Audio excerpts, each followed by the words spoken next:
Bismillahirrahmanirrahim. Alhamdulillah wassalatu wassalamu ala Rasulillah Muhammad bin Abdullah wa ala alihi wa sahbihi wa man wala.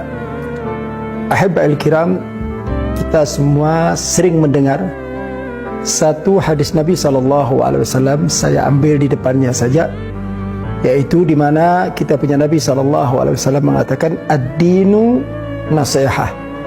Ad-dinu nasihat, agama adalah nasihat.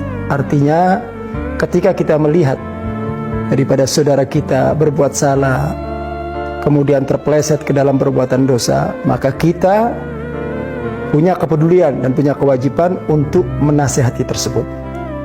Nah, ini saya mencoba untuk memberikan sebuah nasihat, atau barangkali bukan nasihat, masukan kepada saudara saya Al-Mukarram Wal-Muhtaram Kiai Haji Imaduddin Al-Bantani, yang sekarang namanya lagi tenar baik di semua media.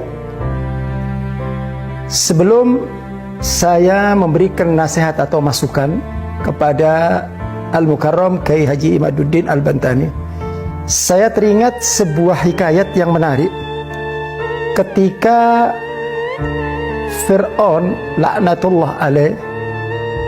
Kita tahu bagaimana Fir'aun begitu amat durjananya kepada Allah Subhanahu wa ta'ala.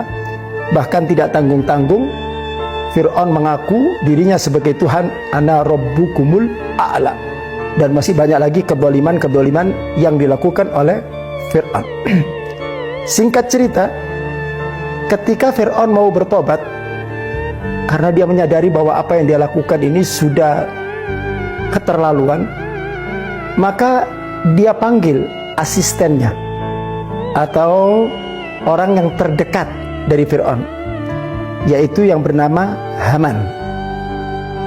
Ketika Haman datang, diceritakan kepada Fir'aun bahwasanya dia ingin bertobat, dia ingin mencabut kembali ucapan-ucapan yang mengatakan dirinya sebagai Tuhan, dan dia akan bertobat kepada Allah Subhanahu wa ta'ala. Apa reaksi daripada Haman?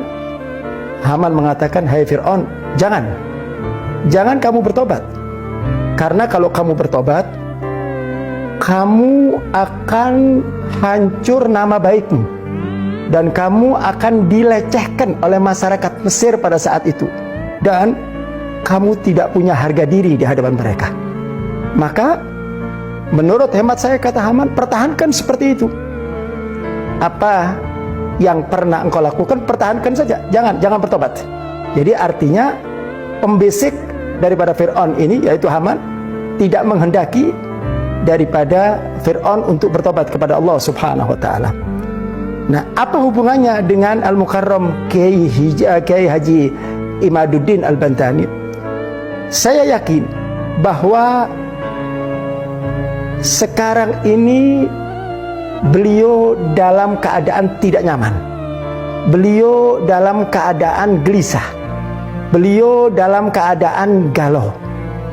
Kenapa saya katakan demikian? Karena saya banyak mendengar dari ikhwan bahwa profil orang ini adalah orang baik. Aslinya beliau ini orang baik. Nah, jadi ketika beliau mengeluarkan tesis itu awal mulanya tesis, tapi kemudian sekarang nuansanya sudah berbeda.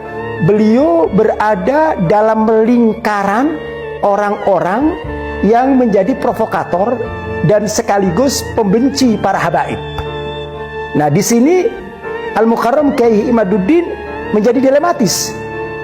Sementara hati kecilnya, dan saya yakin bukan 1000%, 1.000.000%, beliau galau, beliau risau dengan statement ini. Tetapi karena orang-orang yang ada di sekitar beliau ini sudah kepalang tanggung membela, menunjukkan loyalitas pembelaannya secara total kepada Kiai Haji Imaduddin, maka beliau sudah tidak bisa lagi berbuat apapun. Nah, oleh karena itu saya coba akan memberikan satu masukan kepada Al-Mukarram Kiai Haji Imaduddin. Ketika hati antum sudah merasa tidak nyaman, galau dengan ini, enggak apa-apa. Mungkin pada saat ini ketika antum menghentikan semuanya ini, banyak cacian, makian dan lain sebagainya. Tetapi itu masih dalam batas urusan manusia di dunia.